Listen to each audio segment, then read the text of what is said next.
నా దేవుడివి, నాకున్న ఆధారము నువ్వే, నీట ముంచిన పాల ముంచిన నువ్వే, నా స్థితిని నా గతిని ఏం చేసినా నువ్వే. నువ్వు ఆన్సర్ లేదని నేను కోపడినాయా? సర్వాధికారి నువ్వు, నీ ఇష్టం. కానీ నేను ఒకటి మాత్రం ఎరుగుతున్నా, నా మొర్ర నీ చింత చేరిందని మాత్రం నాకు తెలుసు. ఇంకా ఎన్ని మొర్రలు చేరాలో అన్ని మొర్రలు చేరుస్తా, మొర్ర పెడతానే ఉంటా.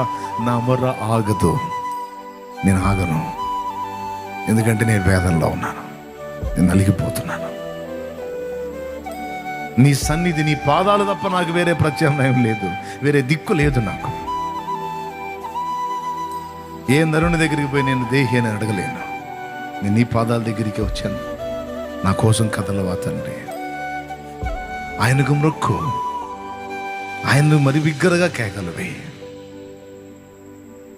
నిరీక్షించు.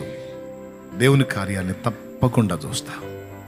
ప్రైజ్ ద లార్డ్, హల్లెలూయా. ఆయన అన్యాయస్తుడైతే కాదు. అందరు చెప్పండి, ఎప్పుడు ప్రేమించాడు నిన్ను? మంచిగా ఉన్నప్పుడా, చెడిపోయిన స్థితిలో ఉన్నప్పుడేనా? ఎంత ప్రేమించాడో.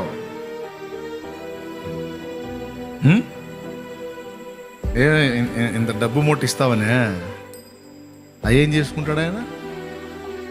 లేకపోతే ఆయనకి ఏం దిగేస్తావని?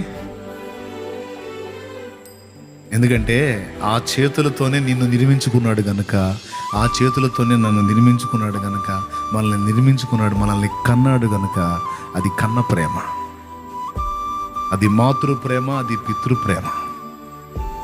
అందులో మార్పు ఉండదు. ప్రేమించడని మాత్రం అనుకోవద్దు, పట్టించుకోవడని మాత్రం అనుకోవద్దు. ఇక్కడ క్లియర్గా కనపడుతుంది, దాటి వెళ్ళినట్టు ఉంటాడు, దాటిపోడు.